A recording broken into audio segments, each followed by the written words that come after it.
Hello, friends.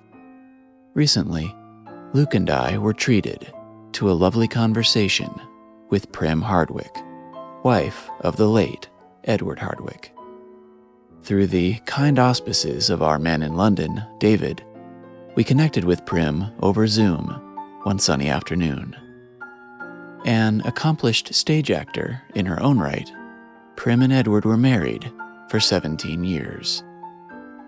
Prim shared a number of wonderful stories about Granada, about Jeremy, and about her memories from a life with her husband, Ted.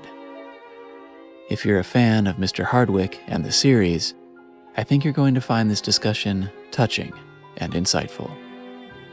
So without further ado, we give you our conversation with Prim Hardwicke.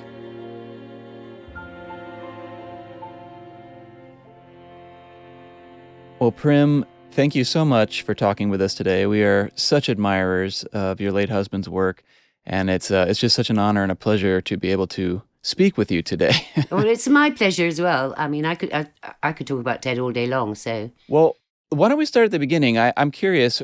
When did the two of you meet? How did that come about? We met in 1979, which is such a long time ago now. I was friends with an actress who lived around the corner from me, an actress called Stephanie Beecham. And her daughter Phoebe and my daughter Claire went to the same nursery school. So we became great friends. And she started rehearsing a play called Can You Hear Me at the Back? At the Piccadilly, I think, in the West End. And I was rehearsing Merry Prankies at the ICA, which is also in the West End. And she kept saying to me, I'm working with this lovely man. He's having a terrible time. He's all on his own, 2 teenage daughters. He's really struggling. Well, it would be nice if you sort of asked him out. I said, Steph, you haven't even met the man. What are you talking about? And apparently she was doing the same to Ted. So this is a girl all on her own with this little girl. And, it would be really nice if you asked her out. And he was, well, I haven't met her, Steffi. Anyway, she was determined to get us together.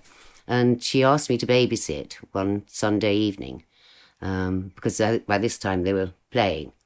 And so I went round, sitting there, and there was a knock on the door. And there was this man standing at the door. And he said, I've come to babysit for Steffi. And I said, I'm babysitting for Steffi. Who are you? And he said, I'm Edward Hardwicke. And I said, well, you better come in then. So he came in and we had a drink and we chatted. And we just straight away hit it off. He made me laugh more than anyone I've ever met. He was so funny. And so sweet and kind and just lovely. And from that moment, we were together. So it was a setup then? It was a setup. Stephanie Beecham has a lot to answer for. Well, Edward's career, it was so diverse and impressive dating back to when he was just a boy. I mean, there's so many roles we could discuss, so many things, but obviously our abiding interest is in the Granada Sherlock Holmes series. Uh-huh. When the role of Dr. Watson came around, do you recall how he felt about it at the time? Was he excited from the start? Did it take some deliberation? Not really. He was doing a Shakespeare for BBC. BBC were doing the kind of Shakespeares. And he was doing, I think it was Titus. And he was working with Anna Calder Marshall, who he knew. Yeah. They'd worked together before. And Anna said to him, David and I have been offered a couple of seasons at the RSC, which we'd really like to do together because, we want to spend time with our little boy. And I was thinking, Ted, you and David are quite alike. How would you feel about David putting your name forward to the producer as his replacement? He hasn't told them he's leaving yet, but he'd like to. And he thought if he's got somebody to take over, they might not be so, sniffy about it. Right. So Ted came home and told me that. And he said, well, that'd be fun. And I said, do you know Jeremy? And he said, well, we were at the National together in Olivier's company. But it was a very big company and it had 2 companies within one. And Jeremy was in the other company. So they used to see each other in passing. And I think they'd worked together at some point. And he said, he's a wonderful actor. And yeah, I'd love to work with him. Anyway, that's how it started. June Wyndham Davis was the producer then. And David suggested Ted, and they offered it to Ted. So Yeah. that's how it was. Probably not as simple as that, but as far as I can remember, it was pretty seamless. He was happy to jump right in, though, no hesitations? Yeah, he was a bit nervous because it was already an established series, and Jeremy was so fantastic, and David was lovely, and such a good Dr. Watson, and Ted was nervous about you not doing it justice, but he just fell into it straight away, and Jeremy made it so easy for him, and he was such a love, and they just got on. They just loved each other. I was saying to David earlier that after Ted died, I read something on the internet that said that apparently Ted and Jeremy didn't get on. They loathed each other, and I thought, why would anybody say that? I mean, it's just the opposite. He became such a good friend of ours. Yeah, and I used to go when I wasn't working. I used to go and visit them when they were filming in various different places. And I also say that Jeremy had this thing. He was determined to tell me jokes. He was a terrible joke teller. And he used to say, Prim, I've got a joke for you. And he'd start off, and he could never, ever, ever remember the punchline. And he'd laugh so much he didn't know what he was talking about anyway. And so he'd get towards it and he'd say, oh, God, no. And then, I'll come back. So he'd go off, and about an hour later, he'd say, this is it. And he'd give me the punchline, and by that time I'd forgotten what the joke was about. He used to do it when we were in France. He used to ring up and tell me jokes on the phone. And then he'd have to go and put the phone down, go away, and come back and ring again. It was hopeless. Did you guys end up moving to Manchester for filming, or did you stay in London, or how did that work out? No, Ted had used to stay in a flat up in Manchester. And again, if I wasn't working, I used to go up and stay with him. I remember I went up when they were doing The Hound of the Baskervilles. That was lovely. I didn't see a lot of the filming, but we got on terribly well. James Faulkner was in it, and Christopher Tabori, and Alistair Duncan. I think his stage name's Neil Duncan. And the four of them, those three and Ted, they were appalling together. They were like schoolboys. And we just laughed all the time. We hung out together all the time, and they were lovely. I mean, the four of them are just lovely together. And I think that's why it's my favourite episode. In fact, I think sadly they had such a good cast, and it's such a wonderful story, and I just don't think it was done terribly well. Yeah. And I don't think they felt it was either. I mean, they just worked so well together. And I remember we went to Cornwall. I went down to Cornwall to see them when they were filming. Oh, the one about the poisonous root. Devil's Foot? That's it. Yes. And that was lovely. They were a lovely cast. Yeah, I was very lucky. I was always muscling my way in and interfering. It was great. Because Jeremy, it was like his family. I was saying that he used to take Polaroids all day of all the cast and the crew. And then at the end of the day, he'd put them on a notice board, and everybody could go up and take a photo if they wanted it. Nice. And they were just snaps. Yeah. But it just made everybody feel special. Yeah. Were you and Edward did you ever share the stage together? We did. We did a production of Chorus of Disapproval. That was fun. And we did a tour of a play together, and I can't remember the name of the play. It was so awful. I've probably forgotten it on purpose. I mean, it really was a frightful play. And we toured all over England with it, and had such fun, and made long-lasting, forever friends who we're working with. Yeah. So it was lovely. I mean, Christopher Casanova's in it, I remember. And yeah, it was nice. We had a great time. Did Edward have any particular, methods for preparing for his parts? Not really. I mean, he was terribly good at learning. Yeah. I mean, he was brilliant at learning stuff, and he never seemed to have too many problems with it. He worked very hard. But I remember before doing the play in the West at Wyndham's, we went on holiday. I think we went to Greek island somewhere, and we had 2 bags, and we were lying on the beach. And we both decided to go for a swim. And off we hopped and swam about the place. And when we came back, one of the bags had been stolen. And one bag had our passports and money in, and some cassettes. And the other bag had the play in, the script that Ted was learning of The Secret of Sherlock Holmes. Yeah. And we were so grateful that he didn't take the bag with all the money in. But the awful thing was that he kept waking up in the middle of the night and shouting, what comes next? What comes next?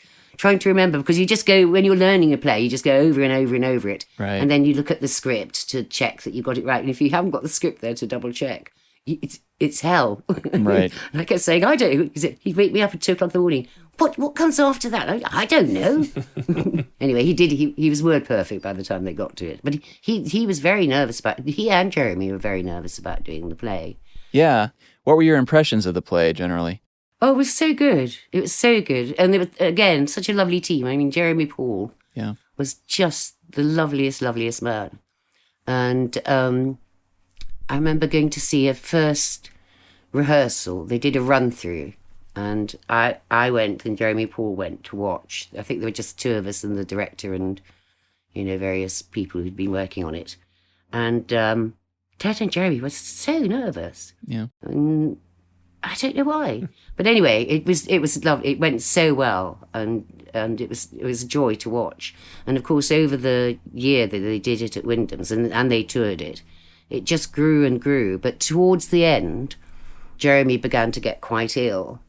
And he started improvising slightly, which was a bit unnerving, especially with only 2 of you on stage. Yeah. Ted had been waiting for his cue, and suddenly there it wasn't because Jeremy hadn't stopped. And there was one speech. He turned it into a Shakespeare sonnet, and he went on and on and on. And Ted was, you could see Ted on stage going, "What am I going to do to stop him?" he just got a bit carried away, but he wasn't very well towards the end of it, bless him. Yeah, no, right.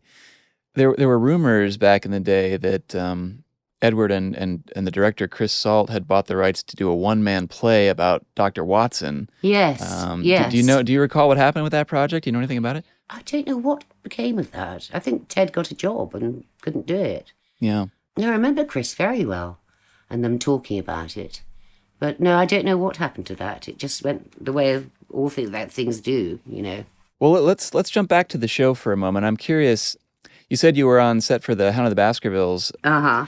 During those years, the show went through a lot of changes. It went from there was the play in the middle of all that, but then there was the Hound of the Baskervilles, which was a 2-hour, and then they did some of the 1-hour episodes, and then they went back to the 2-hour format.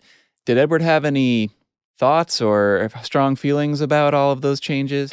Not really. I mean, he had absolute trust in Jeremy, and Jeremy was absolutely determined to keep to the canon and keep to the, not change anything. And if any writer came in who started effing about with it, Jeremy just wouldn't have it, and he was very strict about that.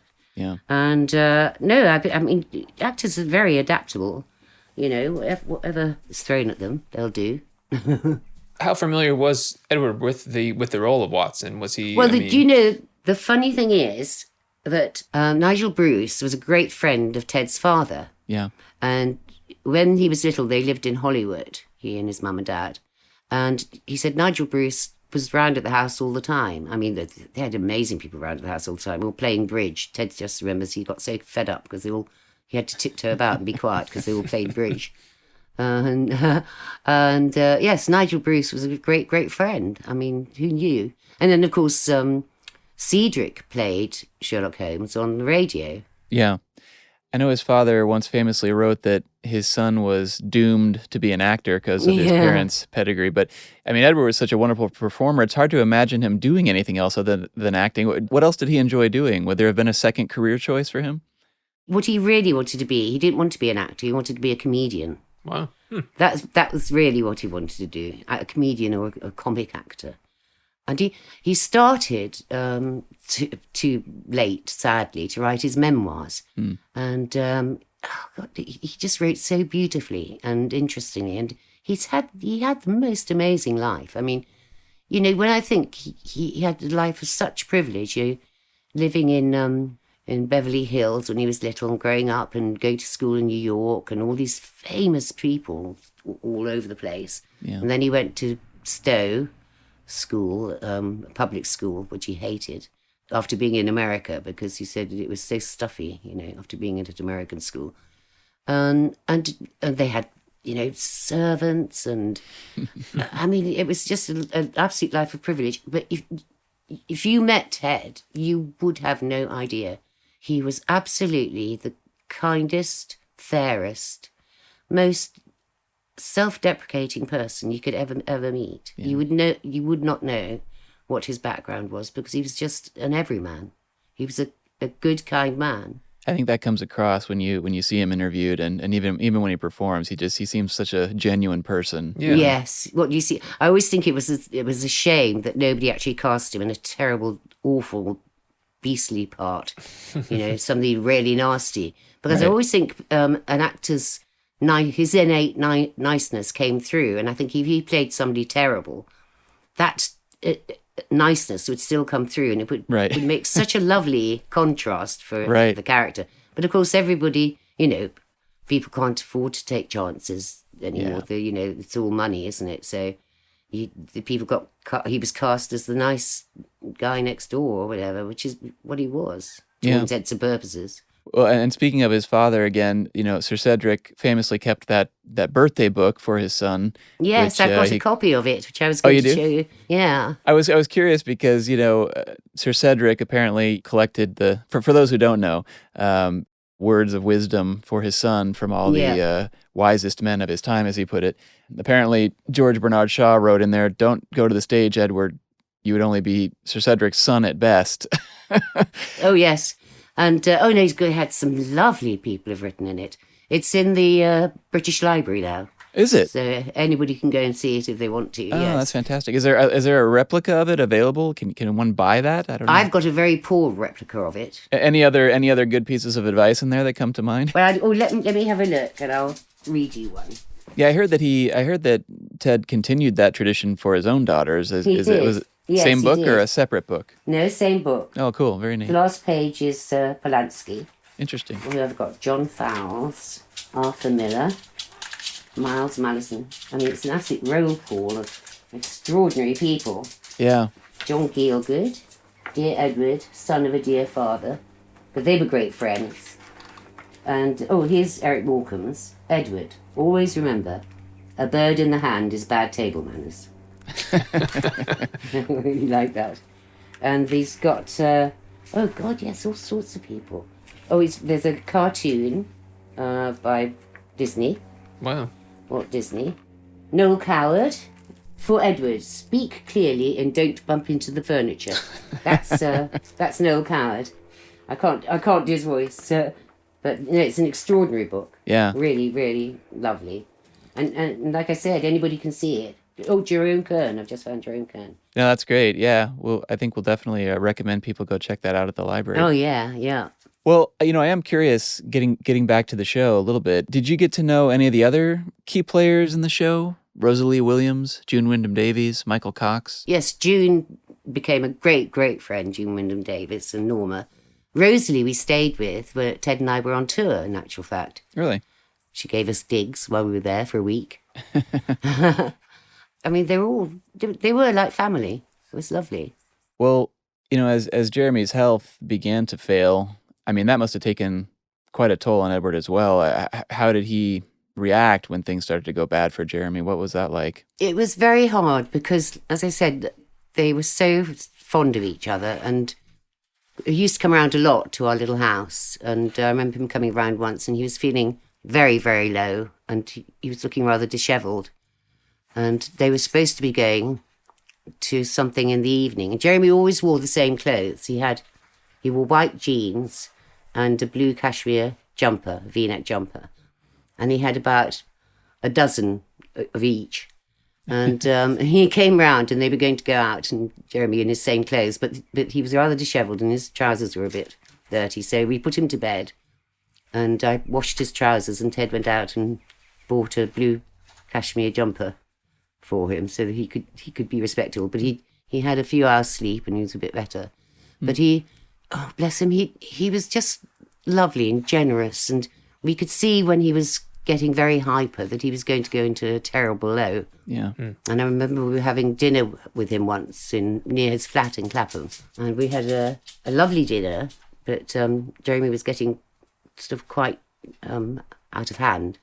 singing a lot, and so we took him home, and in fact he then went into an absolute dive, and it was partly because somebody he was very much in love with had really stabbed him in the back, and he was feeling very low anyway, and he was low anyway, and so we just sat with him in his flat and talked all night. And at one time he took us up to he had a sort of outside roof bit, and we got up there through a trapdoor and stood about and looked at the Clapham Common, and he said, "Sometimes I think I could fly." So we both hustled him back down again, just in case he thought he could.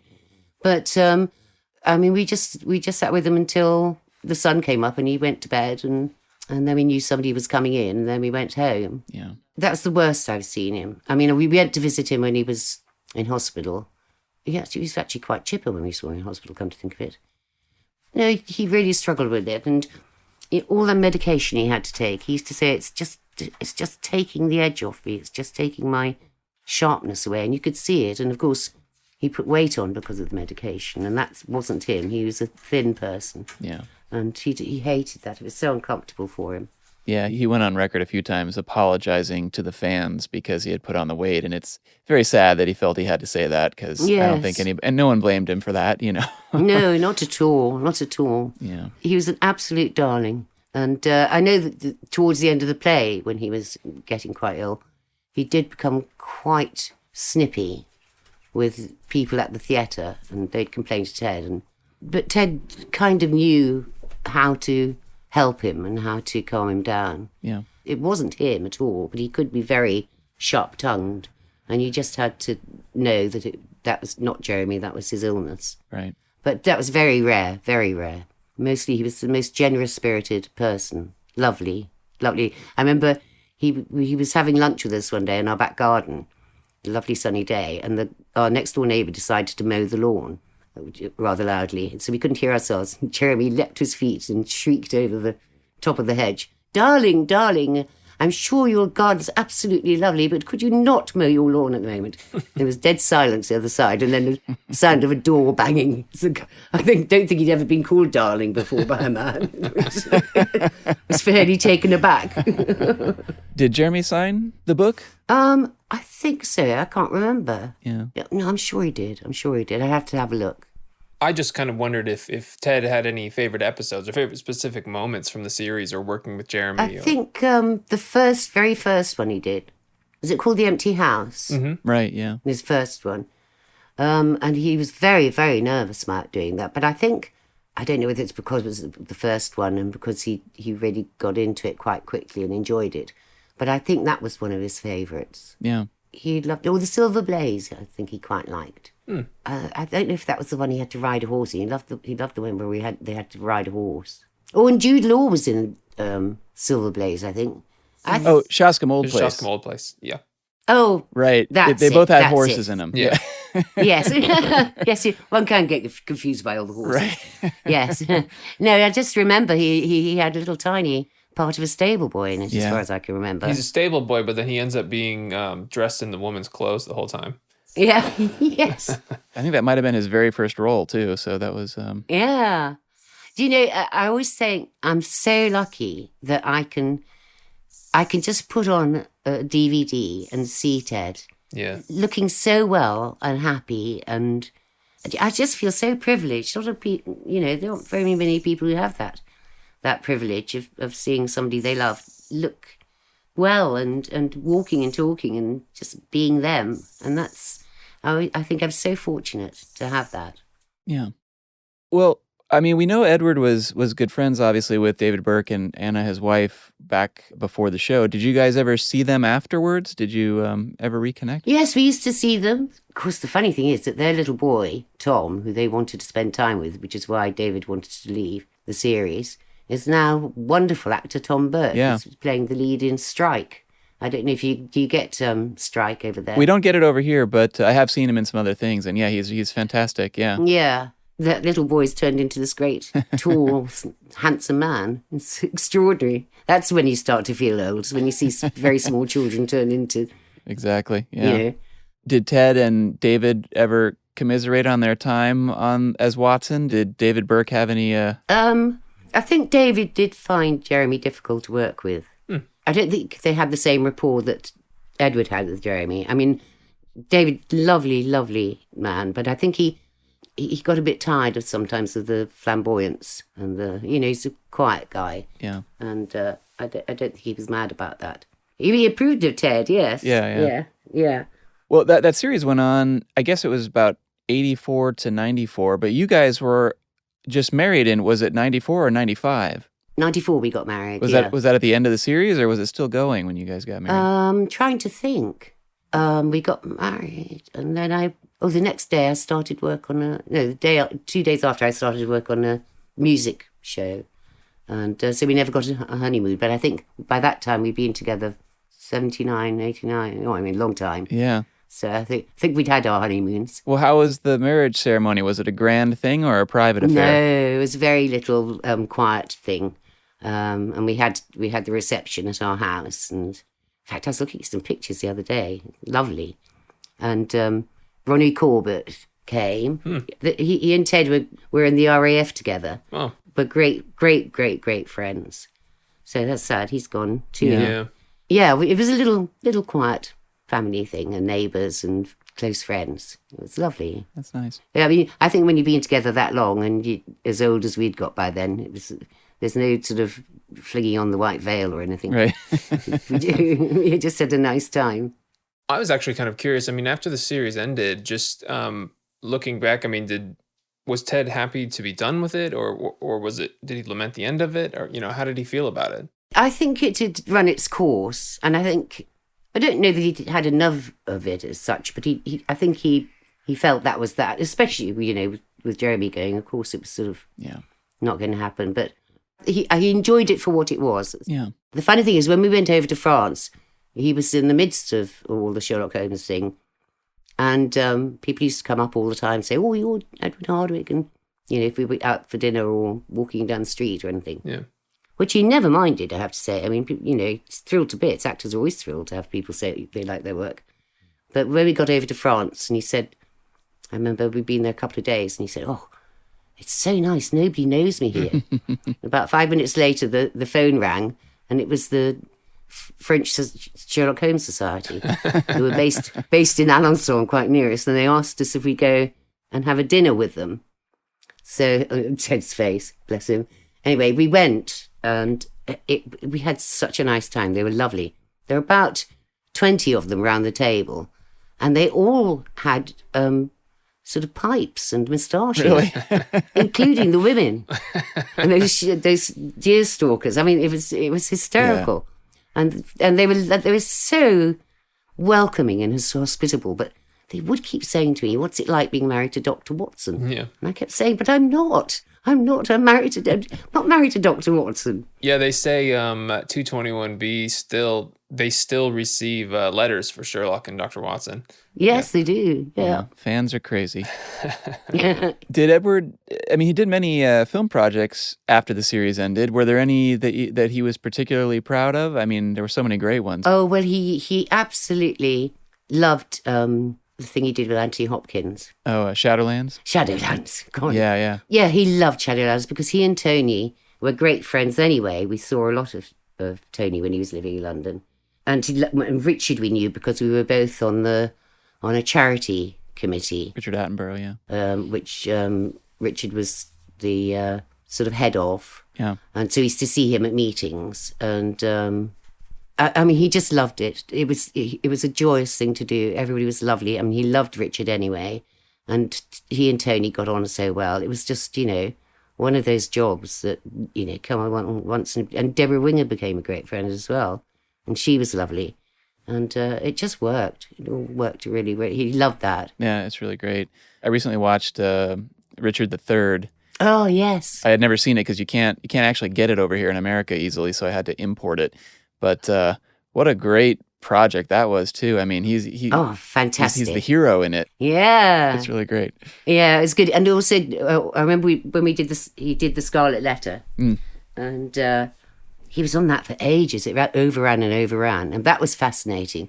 It wasn't a very happy atmosphere, but we started off on Vancouver Island, and then they went to the East Coast, and It was lovely. It was absolutely fascinating.